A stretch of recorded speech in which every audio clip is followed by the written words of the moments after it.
రంపచోడవరంలో Telugu Desam party వ్యవస్థాపకుడు మాజీ ముఖ్యమంత్రి స్వర్గీయ నందమూరి తారక రామారావు 29వ వర్ధంతి వేడుకలు రంపచోడవరం ఎమ్మెల్యే మిర్యాల శిరీషాదేవి, తెలుగు యువత అధ్యక్షుడు మఠం విజయభాస్కర్, మాజీ ఎమ్మెల్యే చిన్నంబాబు రమేష్ ఆధ్వర్యంలో ఘనంగా నిర్వహించారు.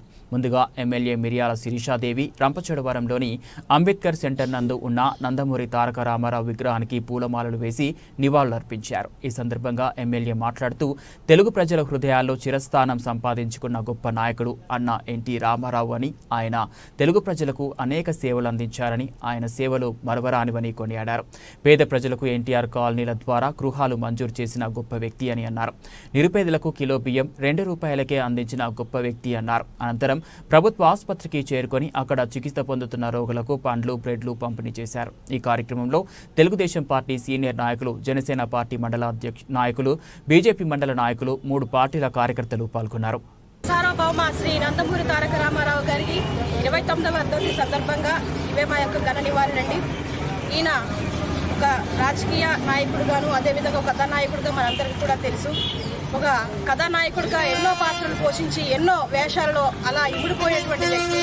అట్లాగే తెలుగు ప్రజల హృదయాల్లో ఒక చిరస్థానం సంపాదించుకున్నటువంటి గొప్ప మహనీయుడు మన ఎన్టీ రామారావు గారండి. దానిలో భాగంగానే మన ఆంధ్రప్రదేశ్ ఒకసారి సంక్షోభంలో ఉన్న సమయంలో ప్రజలకు ఏదో ఒక విధంగా న్యాయం చేయాలి, ఆదుకోవాలనే దృక్పథంతో తన తోటి నటులందరితో కలిసి జోలపట్టి మరి ఆంధ్రప్రదేశ్కి సహాయం చేసినటువంటి వ్యక్తి. అప్పుడున్నటువంటి రాజకీయ పరిణామాల దృష్ట్యా మన తెలుగు ప్రజలకి ఎంతో అగౌరవం, అదేవిధంగా అమర్యాద జరుగుతుందనే దృక్పథంతో తెలుగుదేశం పార్టీని 82వ సంవత్సరంలో స్థాపించడం జరిగింది. తెలుగు ప్రజల తెలుగు ఆత్మగౌరవం అనే ఒక నినాదంతో తెలుగుదేశం పార్టీని స్థాపించడం జరిగిందండి. ఆ పార్టీ పెట్టినప్పటి నుంచి కూడా ఎంతోమంది గిరిజనులకు, పేద ప్రజలకు, అదేవిధంగా బడుగు బలహీన వర్గాలందరికీ కూడా దోహదపడాలి, సహాయం చేయాలనే దృక్పథంతో మన ఎన్టీ రామారావు గారు ఈ తెలుగుదేశం పార్టీ స్థాపించడం జరిగింది. దానిలో 9 నెలల సమయంలోనే ఒక ముఖ్యమంత్రిగా పదవి స్వీకారం చేపట్టినటువంటి గొప్ప మహనీయుడు మన ఎన్టీ రామారావు గారు. దానిలో భాగంగానే పేదలకు పక్కా గృహాలు, అదేవిధంగా 2 రూపాయల కిలో బియ్యం, తక్కువ ధరకే చేనేత వస్త్రాలు కూడా అందించినటువంటి గొప్ప వ్యక్తి. ఇలా చెప్పుకుంటూ పోతే ఎన్నో అభివృద్ధి సంక్షేమ కార్యక్రమాలు, దేశంలోనే సంక్షేమ అభివృద్ధిని అందించినటువంటి గొప్ప వ్యక్తి ఎవరైనా ఉన్నారంటే మన ఎన్టీ రామారావు గారండి. ఆయన చేసినటువంటి మన ఆంధ్రప్రదేశ్ చేసినటువంటి సేవలు మరవలేనివి. ఆయన స్ఫూర్తిదాయకంగా మనము, అదేవిధంగా ఇప్పుడు ఉన్నటువంటి మన చంద్రబాబు నాయుడు గారి తర్వాత పార్టీని ఆయన చేతుల్లోకి తీసుకోవడం జరిగింది. ఆయన మార్గంలోనే తెలుగుదేశం పార్టీ ముందుకెళ్తా ఉంది.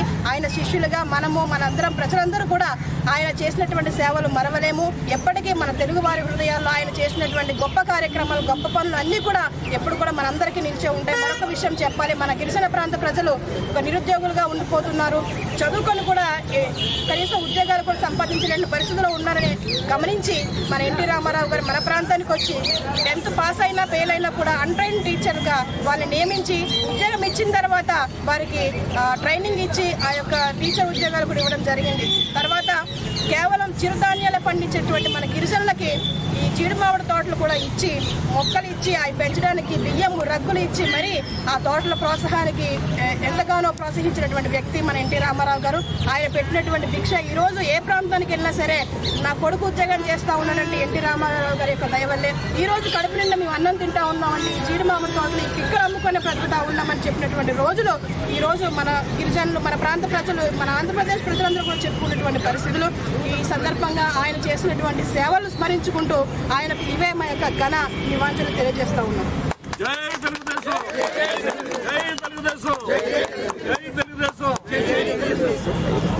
హాస్పిటల్కి వెళ్ళాలా అక్కడ